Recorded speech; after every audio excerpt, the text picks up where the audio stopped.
Welcome है आप सबका हमारे आज के सेशन में। जानिए किताबें क्या कहती हैं, जिसमें कि हम बात करते हैं बुक के बारे में। उस बुक में शॉर्ट में राइटर ने जो क्या लिखा हुआ है, और हम यहाँ उन बुक्स की बात करते हैं जो हमें हिंदी में अवेलेबल हो जाती हैं, क्योंकि बहुत सारी बुक जो है वो हिंदी में हमें मिलती नहीं है। तो मैं यहाँ पर वही बुक्स बताती हूँ जो कि आपको हिंदी में मिल सकती हैं।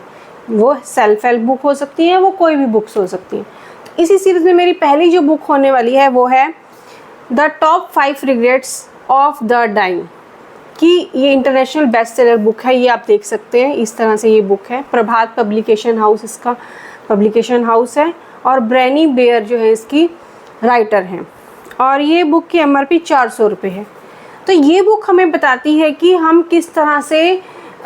मतलब इसमें जो राइटर है वो बहुत जगह पर ना, वो जैसे लोग बड़े बड़े लोगों के पास एक हेल्प करने के लिए रहने के लिए जाती हैं, तो वो कहती हैं कि मैं जब उन लोगों के पास रहने गई, उनके पास किसी चीज़ की कमी नहीं थी, उनके पास पैसे की कमी नहीं थी, उनके पास फैमिली की कमी नहीं थी, बट उनको जब वो मरने के टाइम पे वो थे, मरने से पहले जो उनके रिग्रेट्स हुए, वो जो उन्होंने बातें इकट्ठी करी, वो सब बातें उन्होंने इस बुक में जो लिखी हैं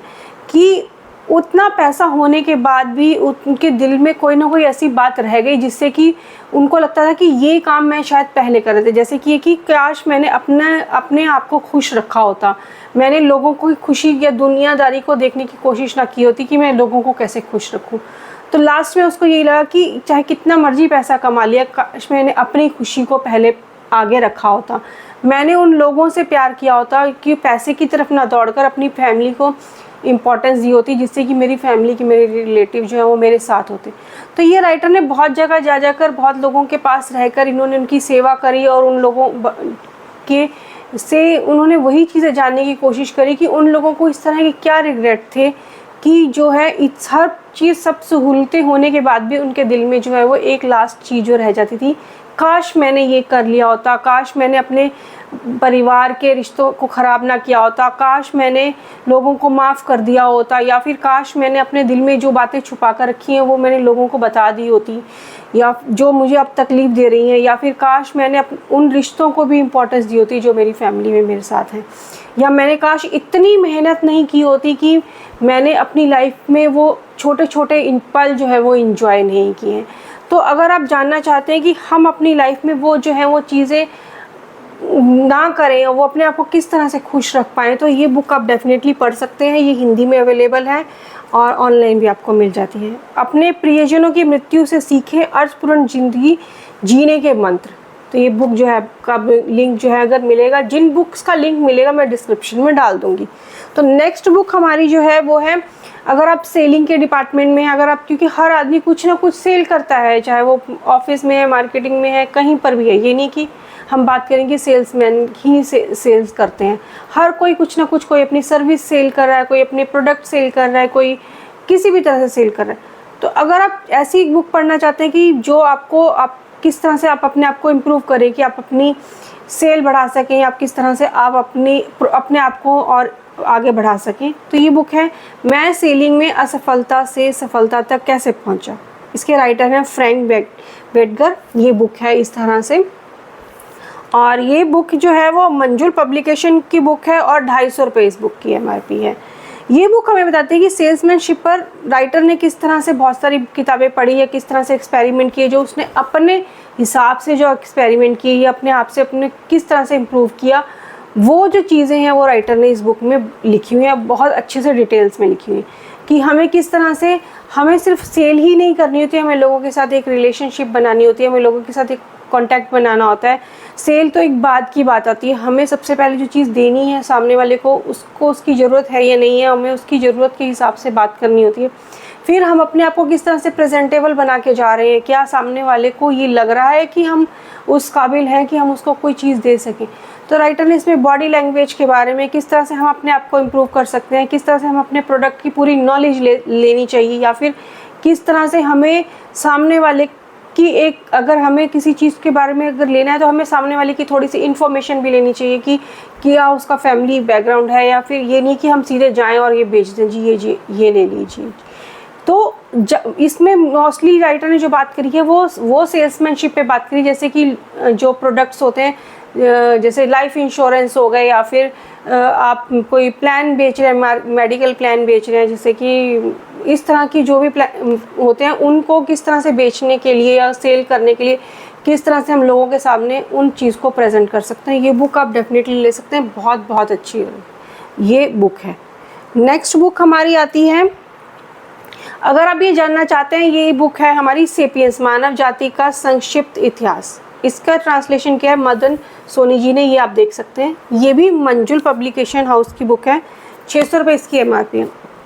ये बुक आपको इंग्लिश हिंदी दोनों में मिल जाती है। इवन मैंने ये बुक क्रॉसवर्ड पर देखी थी, बहुत बड़ी बुक थी, हार्ड कवर थे और बहुत बहुत अच्छी, मतलब उसमें पेंटिंग्स बनी हुई थी कि आप उसके साथ रिलेट कर सकते हैं, बहुत अच्छी बुक थी। तो वो बुक तो खैर थोड़ी सी महंगी थी, बट अगर आप चाहते हैं कि एक बुक ऐसी पढ़ी जाए जिसमें कि आप अपनी हिस्ट्री के बारे में जान सकें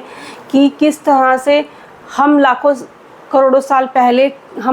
हमारी जो धरती है वो किस तरह से थी, किस तरह से हम ह्यूमन बने, या ह्यूमन बनने से पहले कौन कौन सी प्रजातियां जो हैं वो धरती पर थीं, और फिर हम किस तरह से जंगलों में रहते थे, जंगलों में रहकर किस तरह से शिकार करते थे, जंगलों से किस तरह से हम लोग एक सिविलाइज्ड लाइफ जीने लगे, खेती बाड़ी करने लगे, खेती बाड़ी क्यों करने लगे, फिर हम अगर उसमें फिर हमने पैसे कैसे बनाए, जो हमें देखे ना कि हम पहले मुद्रा चलती थी या फिर वो सिक्के चलते थे, वो किस तरह से हमने इन्वेंट किए, किस तरह से हमने एक जगह से दूसरी जगह के बारे में जाना, जिसमें कि एशिया अलग था, अफ्रीका अलग था, और ये सारी जो अलग अलग द्वीप्स थे, कॉन्टिनेंट्स, ये सब अलग अलग थे। तो इन सब ने एक दूसरे के बारे में किस तरह से जाना, किस तरह से इनके बीच में व्यापार शुरू हुआ, और जो आज के टाइम में हम पूरी दुनिया को एक ही जैसा बना के रखा है, वो उस टाइम तक लोगों को एक दूसरे तक पहुंचने में कितने हज़ारों साल लगे, कि लोगों को पता ही नहीं होता था कि हम यहाँ रह रहे हैं और लोग भी यहाँ रह रहे हैं। किस तरह से उन्होंने अपने आप को बचाने के लिए सैनिक बनाने शुरू किए, किस तरह से उन्होंने व्यापार शुरू किया, तो ये किस तरह से पैसा लेकर आए और किस तरह से धर्म बने हमारे, किस तरह से रिलीजन बने। तो अगर आप जानना चाहते हैं बहुत डिटेल में, इसके जो राइटर हैं युवाल नोआ हरारी है इसके राइटर, और ये मतलब इन्होंने बहुत ज़्यादा डिटेल में बताया हुआ है। तो अगर आप एक बुक पढ़ना चाहते हैं तो ये डेफिनेटली आप ये बुक पढ़ सकते हैं, जिसमें कि आप अपनी हिस्ट्री के बारे में जान सकें। तो इन्हीं राइटर की एक और बुक है, युवाल नोआ हरारी जी की एक और बुक है होमो डेयस। वो सेपियंस थी, ये होमो डेयस है। इसमें उन्होंने बताया है कि किस तरह से वो जब हम उन सब चीज़ों का हमने इन्वेंशन कर लिया, तो वो आने वाले कल के बारे में इन्होंने बताया कि हम अगर आज की जिस सिचुएशन में, उस सिचुएशन में, चाहे वो हम युद्ध कर रहे हैं या हम साइंटिफिकली कोई चीज़ें इन्वेंट कर रहे हैं, या फिर हम किस तरह से मार्केटिंग कर रहे हैं, या फिर हम किस तरह से रह रहे हैं, हमारा लाइफस्टाइल जो किस तरह से बदल चुका है, वो चीज़ें हमारे आने वाले कल को किस तरह से इफ़ेक्ट करती हैं, किस तरह से हमारे आने वाले बच्चों की लाइफ को इम्पेक्ट करती हैं। क्योंकि अगर हम अभी देखें, जो बुक मैंने अभी बात करी, हमने सेपियंस की बात करी, नहीं उस टाइम से लेकर अब से कुछ 100 साल पीछे तक भी अगर हम जाए ना, तो लोगों को इतनी नॉलेज नहीं थी, इतनी बहुत जो अब आजकल के टाइम पे नॉलेज होगी। क्योंकि आपको हर चीज़ की नॉलेज, दुनिया के हर कोने में एक सेकंड में क्या हो रहा है आपके मोबाइल में, आपके हाथ में आपको पता लग जाती है। तो उन सब चीज़ों से आगे आने वाले टाइम में क्या इफ़ेक्ट होने वाला है, वो सब चीज़ों के बारे में अगर आप जानना चाहते हैं तो ये बुक आप डेफिनेटली पढ़ सकते हैं। ये बुक भी जो है वो मंजुल पब्लिकेशन की बुक है, और ये बुक 700 रुपये की है। बुक थोड़ी सी महंगी है, तो बट अगर आप अच्छी इन्फॉर्मेशन लेना चाहते हैं और अपने आप को थोड़ा सा रखना चाहते हैं कि आपको पास्ट के बारे में भी अगर नॉलेज लेना चाहते हो, तो डेफिनेटली ये बुक आप ले सकते हैं। तो ये इन बुक्स का जो मैं जैसे यहाँ लिखा है क्रांति जिंदाबाद, मतलब किस तरह से जो रेवोल्यूशंस आई वो किस तरह से आई, और उन सब रेवोल्यूशंस का पहले क्या असर होता था और अब क्या असर होता है, तो ये बुक आप ले सकते हैं। इन सब बुक्स के लिंक जो है मैं डिस्क्रिप्शन में डाल दूँगी। तो आज का ये सेशन यहीं तक था। मिलते हैं नेक्स्ट टाइम किसी और बुक हॉल के साथ, किसी और समरी के साथ, या फिर किस तरह के और वीडियो के साथ। तब तक thank you for watching this video and enjoy today.